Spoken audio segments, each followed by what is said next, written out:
pública, porque no começo eu destaquei aqui a decisão de ontem do Supremo Tribunal Federal, mais uma a respeito da chamada DPF das favelas, e nós estamos em contato com o Procurador de Justiça do Ministério Público do Rio de Janeiro, Marcelo Rocha Monteiro, que também é professor de Direito Penal, Processual Penal, e é um especialista que consultamos aqui para trazer elementos a respeito desse assunto. Doutor Marcelo, seja bem-vindo, bom dia aqui ao Jornal Gente.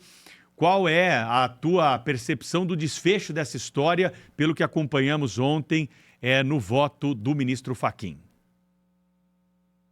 Bom dia, Pedro, Thaís, Sônia, Cláudio, prazer estar aqui com vocês novamente.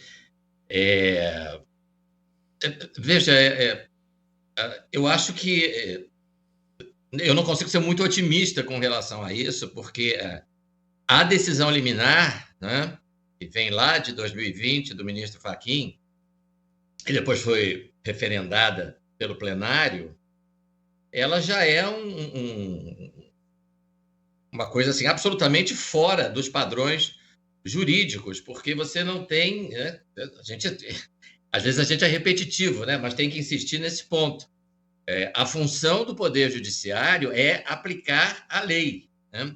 A função do Supremo, especificamente, é aplicar as normas constitucionais, né? Não existe absolutamente nenhuma lei, nenhum dispositivo constitucional, né, que diga que a polícia não pode realizar operações policiais, operações regulares, né, em comunidades dominadas pelo crime organizado, durante a pandemia. Tanto é assim que esse durante a pandemia foi uma invenção, né, da cabeça aí do ministro Fachin e seus colegas. A pandemia acabou, né, e a liminar continuou. Então, não existe qualquer parâmetro na Constituição, nem faria sentido que existisse, dizendo que a polícia só pode fazer X operações em determinados lugares por mês, ou não pode fazer nenhuma operação em determinados lugares por mês, ou tem que fazer operação todo dia, né?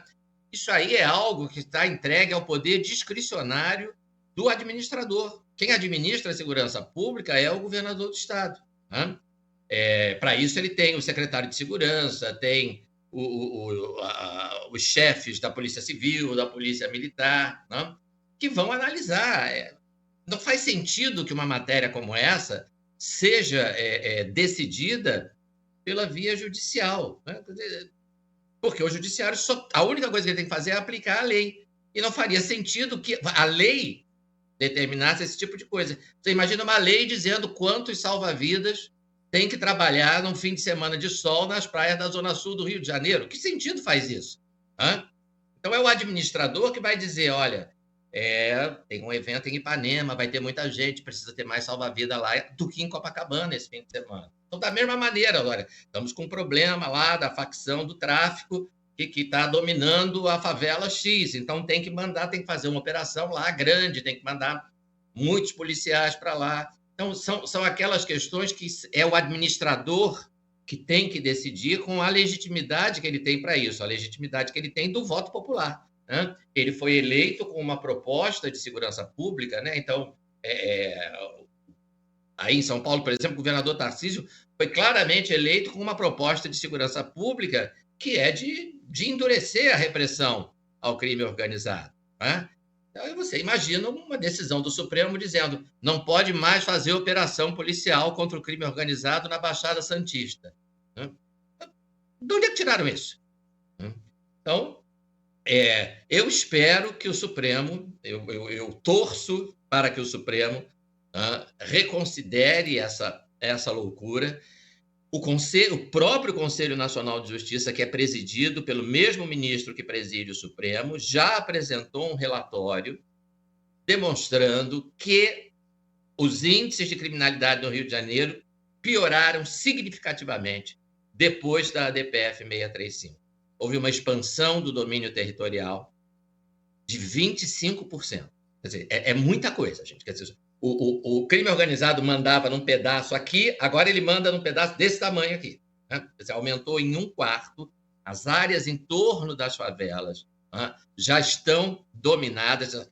Quer dizer, o crime organizado dominava as favelas, agora ele domina as favelas e uma área em torno das favelas. Essa foi a expansão que aconteceu, né? Eu fui rendido por um traficante de fuzil fora de uma favela. Acho que até que já relatei esse episódio aqui. Tá? Então, é uma situação muito ruim. A população do Rio de Janeiro está pagando um preço muito alto por isso. Vamos ver se a questão ideológica cede lugar a uma visão da realidade. Doutor Marcelo, muito bom dia, bem-vindo mais uma vez aqui a este programa. A gente sabe o que esteve por trás da ação, né, essa ADPF, que foi protocolada do Supremo Tribunal Federal. Tinha um partido de esquerda, o Partido Socialista Brasileiro, tinha ONGs, algumas delas picaretas, outras suspeitas de envolvimento com os traficantes, e acabou resultando nessa papagaiada que foi a decisão referendada pelo plenário do Supremo Tribunal Federal. A gente sabe o que estava por trás da iniciativa, mas o que é que poderia estar por trás dessa como é que eu diria, dessa atitude arrogante de não rever algo, uma decisão que provocou tantos danos, tantas mortes, né, tantos danos à segurança pública do Rio de Janeiro. O que é que estaria por trás disso? O senhor tem alguma informação, alguma tese? Enfim, as coisas são tão absurdas que a gente, mesmo em se tratando do Supremo Tribunal Federal que temos hoje, espanta que isso ainda seja mantido. Aliás, você mencionou essas ONGs aí, né, que estão realmente por trás disso, e eu tenho a impressão que acho que a fonte de financiamento delas vai secar, pelo menos em parte, né? Porque esse dinheiro vem em grande parte dos Estados Unidos, né? E eu acho que as coisas lá, a USAID, né, USAID, tá passando aí por um período difícil. A impressão que eu tenho é que hoje o Supremo se considera um poder absoluto, né? Sem qualquer tipo de limitação. Então, basicamente, ele faz o que quiser, né? Então, esse caso da ADPF 635 demonstra isso, né? Quer dizer, mas por que vão suspender as operações policiais regulares nessas comunidades? É por causa da pandemia. É por causa da pandemia? Bom, não faz sentido, porque a lei não diz isso, né? Aí a pandemia acabou. Mas peraí, a pandemia acabou. Não, mas a gente vai continuar com essa decisão valendo aí para. Mas não era pandemia? Não, era pandemia, mas agora é outra coisa. Então, meio que aquela história do lobo, né? Do lobo e do cordeiro. Qualquer coisa, qualquer justificativa serve, né? Porque, repito, do ponto de vista jurídico, não existe explicação nenhuma, né? Eu já falei isso em não sei quantas entrevistas. Eu digo, olha, aqui o jornal Gente tem um público enorme, né? E um público de qualidade. Se alguém souber o nome de algum país em que a Corte mais Alta de Justiça proibiu a polícia de combater o crime organizado numa determinada região daquele país, manda um nome, né? Manda um nome porque não existe no mundo. Não é que não haja precedente no Brasil, não há precedente no mundo, né? Não tem justificativa para isso. Você está submetendo exatamente a população mais carente. Nós estamos falando de mais de 1 milhão de pessoas, estamos falando de 1.700 comunidades dominadas por tráfico, e no Rio é tráfico e milícia, e agora já tem combinação de tráfico com milícia. E tem ministro que vai votar aí que, quando foi ministro da Justiça, foi lá sem segurança nenhuma, né? E entrou na favela, né, doutor Marcelo?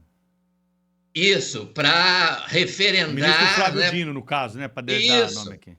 Para validar o trabalho de uma dessas ONGs que eu mencionei, uma ONG que funciona dentro da favela da Maré e que fazia um relatório sobre o problema da segurança pública na favela da Maré é a polícia, né?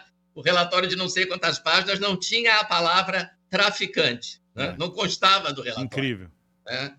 Porque você só pode funcionar uma ONG dentro da favela da Maré se você tiver a anuência do Comando Vermelho. Não tem. Todo mundo do Rio sabe disso. Nada acontece lá dentro. Conheço pessoas que fazem trabalho de assistencial, ligado a esporte, um trabalho muito bacana e tal, mas só entra com a anuência da Associação de Moradores. A Associação de Moradores significa algum representante da facção que domina aquela comunidade.